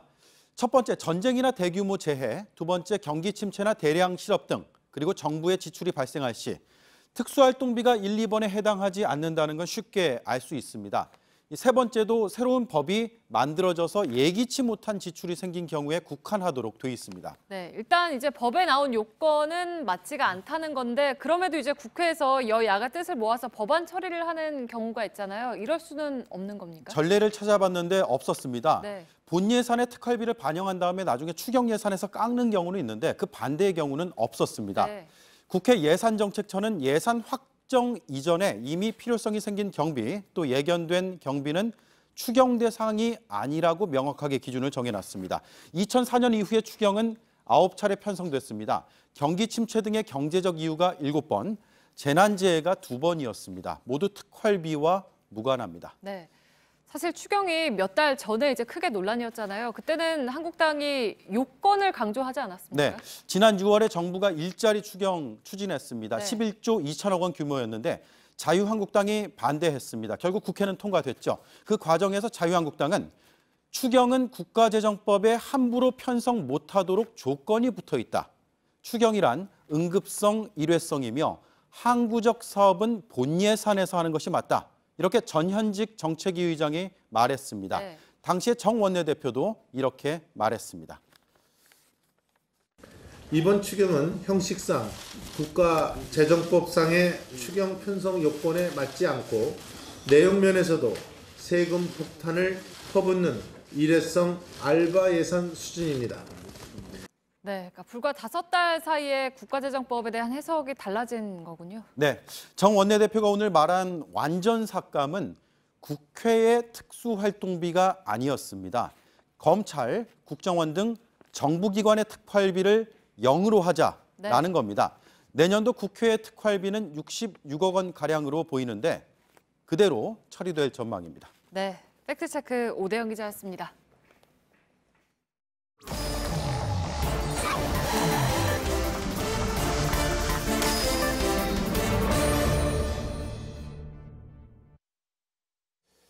예, 비하인드 뉴스 시작하겠습니다. 박성태 기자가 나와 있습니다. 어서 오세요. 예. 첫 번째 키워드를 열어보죠. 첫 번째 키워드는 대답 없던 존경입니다. 예, 존경하니까 며칠 전에 상황이 생각이 나네요. 예, 그렇습니다. 최경환 의원이 의원들한테 보냈던 편지. 맞습니다. 존경하는 의원들께. 예. 존경하는 의원들께 편지를 보냈지만 예. 답은 없었는데요. 앞서 보도로 봤는데 최경환 의원이 다음 달 5일 검찰에 출석하겠다고 밝혔습니다. 예. 그동안 검찰 수사가 불공정하다며 거부해 왔는데 태도를 바꾼 겁니다. 예. 최경환 의원 측근에게 물어봤는데 원래부터 출석하려 했었다. 5일로 출석일을 잡은 것은 변호사들의 내용 숙지를 위해 일주일 정도 여유를 두었다라고 설명을 했습니다. 예. 측근은 이렇게 주장했지만 사실과는 좀 달라 보이는데요. 지난 23일 자유한국당 소속 의원 전원에게 최경환 의원은 존경하는 의원님께로 시작되는 약 3,000자의 장문의 편지를 보내 국정원으로부터 뇌물을 받은 적이 결코 없다고 강조한 바가 있습니다. 예. 최경환 의원 본인이 검찰 출석 요구에 응할 수 없다는 쪽으로 강력하게 얘기한 바 있지 않습니까? 맞습니다. 예. 그러면서 동료 의원들에게 편지에서는 협조도 구했습니다. 직접적으로는 특검법에 의해 수사받을 수 있도록 해달라. 즉 검찰 수사는 못 받겠다는 거였고요. 또 하나는 직접적으로 언급하지는 않았지만 불체포 특권에 동료 의원들이 협조해달라라는 투로 그런 뉘앙스가 담겨 있었습니다. 예. 특검법은 자유한국당에서 발의를 했지만 어차피 과반이 넘는 민주당과 국민의당에서 반대하고 있기 때문에 법이 통과될 가능성은 거의 없고요. 또 최 의원은 의외로 당의 냉담한 반응도 확인했어야 되는데 예. 당시 홍준표 대표는 특정 의원을 비호하기 위해 특검 추진을 하는 것인 양 보도하는 건 옳지 않다라면서 이른바 최경환 구하기와 선을 그었습니다. 예. 그리고 오늘 범친박계로 분류됐던 정우택 원내대표도 최경환 의원을 구할 생각이 없음을 밝혔는데요. 예. 오늘 아침 발언을 직접 들어보겠습니다. 예. 어떤 당 차원에서의 어떤 그 언급이나 또는 당 차원에서 어떤 그 조율을 해서 결정을 내린 것은 아니다. 예. 사실 지금 자유한국당 분위기는 최경환 의원 출석에 큰 관심이 없고요. 다음 달 12일로 일정이 변경된 원내대표 경선에 관심이 많습니다. 그렇군요. 예.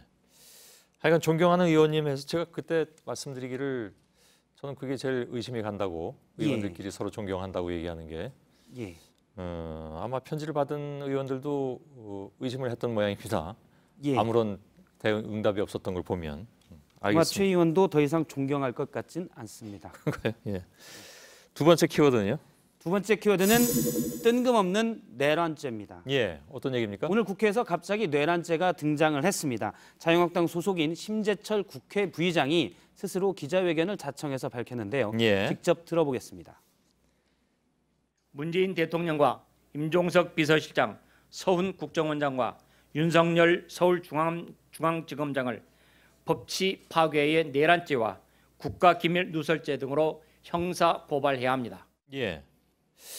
형사 고발을 한다는 건가요? 그냥 해야 된다는 당위성을 얘기한 건가요? 해야 한다는 주장입니다. 그러니까 자유한국당에게 예. 자기가 강하게 요청하는 겁니다. 이거 한 건 아니죠? 예. 예. 지금 대통령에게 내란죄를 언급하는 그런 상황인데 이유가 뭔가요? 심재철 부의장은 지금 각 부처에 과거사 진상조사위원회라고 표현을 했는데 정확히 말하면 과거사 진상조사위가 아니고 적폐청산위원회 또는 적폐청산 TF입니다. 예. 이 위원회가 법적 근거 없이 청와대와 국정원의 각종 기밀을 추출하고 있다는 겁니다. 그래서 법치주의가 파괴됐다는 주장인데요. 사실 이런 비슷한 내용의 의혹 제기, 문제 제기에 대해서는 지난 9월 18일 날 오대영 기자가 적폐청산 TF가 법적 근거가 어떻게 되는지에 대해서 팩트체크해서 아주 자세하게 다룬 바가 있습니다. 그렇습니다. 당시 이제 국정원의 메인 서버를 보는 거는 민간인이 아니고 국정원 직원들이 보고 이게 이제 적폐청산 TF인데요. 핵심만 요약하자면 국정원 직원들이 보고 이를 민간인으로 구성된 국정원 개혁위에 전달을 해서 발표를 국정원 개혁위가 하는 겁니다. 그래서 법적 절차에 문제가 없다라고 팩트체크해서 자세하게 다뤘고 그 뒤로는 사실 자유한국당 내에서도 크게 문제 제기를 하지 않았습니다. 그런데 심재철 부의장이 이를 잘못 알았는지 이번에 문제 제기를 한 겁니다. 자유한국당의 한 관계자는 심 부의장이 뭔가 혼동한 것 같다라고 얘기를 하기도 했습니다. 혼동을 한 건지 아니면 뭐 정치적 의도에서 그런 건지 잘 모르겠습니다. 아무튼 팩트는 틀린 건 분명한데 뉴스룸을 안 보시는지 모르겠습니다만 아무튼 현직 대통령을 내란죄까지 언급하는 그런 상황이 됐네요. 예, 그렇습니다. 내란죄는 상당히 무서운 죄인데요. 형법 87조에 국토를 참전하거나 국헌을 문란할 목적으로 폭동한 자는 뭐 다음 구별에 처단한다 이렇게 돼 있습니다. 참전은 국가의 영토 전부 또는 일부를 점거해서 국가의 존립이나 안전을 위하는 것을 말하는데요. 사실상 반란입니다. 지금까지 내란죄로 확정된 사람은 저렇게 두 사람, 물론 그 외에도 몇 명이 더 있긴 합니다. 당시 5.18에 연루됐던 몇 명이 내란죄로 확정 판결을 받기도 했습니다. 당연히 민주당에서는 경악을 했는데요. 박완주 원내 수석 부대표는 더불어민주당은 표현 가능한 모든 언어를 동원해 규탄한다라고 했고요. 심재철 부의장의 사퇴와 자유한국당의 사과를 공식 요구한다고 밝혔습니다. 예. 이에 대한 반응은 아직 안 나왔죠? 제가 자유한국당 핵심 당직자에게 물어봤는데 예. 신 부의장이 정확히 뭐라고 얘기했는지 모르는데 따져본 뒤에 반응을 내겠다라고 답했습니다. 아, 같은 당에서는 잘 모른다고 얘기합니까? 크게 관심을 안 뒀었다로 해석이 됐습니다. 예, 알겠습니다. 내일 이후에 뭐가 나오겠죠? 아니면 아예 안 나올 수도 있겠군요. 지금 얘기 봐서는. 예. 세 번째 키워드는요? 세 번째 키워드는 닥치고 따라오라는 안 돼라는 이건 주장입니다. 어떤 얘기입니까? 오늘 안희정 충남지사가 성북구청에서 구청 직원들을 대상으로 강연을 했습니다. 오전에 약 1시간여 정도 이루어졌는데요. 성북구청장의 요청으로 이루어진 강연입니다. 예. 여기에서 구청 직원들이 질문을 했습니다. 문재인 대통령에 대한 평가를 해달라 이렇게 요청을 하자 안 지사는 문 대통령이 국가와 권력이 어떻게 주권자의 것인지를 몸으로 문화로 잘 보여줬다 이렇게 평가를 했고요. 예. 그다음에 쭉 얘기하는 중에 문제를 제기할 권리를 적극적으로 보장해야 한다. 왜냐하면 우리 인이는 이제 문재인 대통령에 대해서 지지자들이 보이는 애칭인데요. 예. 인이는 약한 사람이 아니다라면서 정부에 대한 문제 제기, 특히 대통령에 대한 문제 제기도 좀 받아들여야 된다라는 투로 얘기를 했습니다. 예. 알겠습니다. 그 문재인 대통령에 대한 평가도 뭐 했다면서요? 안희정 지사가? 예, 쭉 긍정적인 평가를 하다가 제가 사실 조금 전에 안희정 지사 측 관계자랑 얘기를 했는데 예. 사실 또 저런 내용이 나가면 대선 기간 중에 안희정 지사는 사실 문재인 대통령 당시 후보의 지지자들과 약간의 갈등도 있었는데요. 경선 상대자였고요. 예, 그렇죠. 예. 그래서 상당히 민감한 표현입니다. 해명하기에는 길게 장점을 얘기하고 튼튼한 정부로 가기 위해서는 이런 문제 제기에 대해서도 지지자들이 예. 좀 더 폭넓게 받아들여야 된다라고 얘기를 했다고 설명했습니다. 예, 알겠습니다. 자, 비하인드 뉴스였습니다. 수고했습니다. 네, 자동차 시트 제조업체 다스의 실소유주 의혹에 대한 JTBC의 연속 보도가 한국기자협회 이달의 기자상을 받았습니다.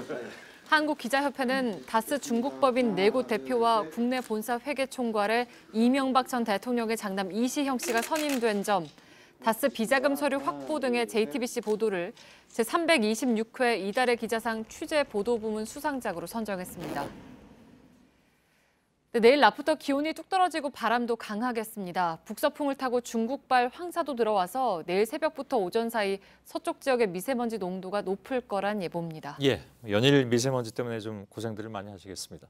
내일도 저희들은 최선을 다하겠습니다. 여러분 고맙습니다. 거친 모래바람에도 그 자리에 서 있는 선인장처럼 언제쯤 그칠 줄 모르는 폭풍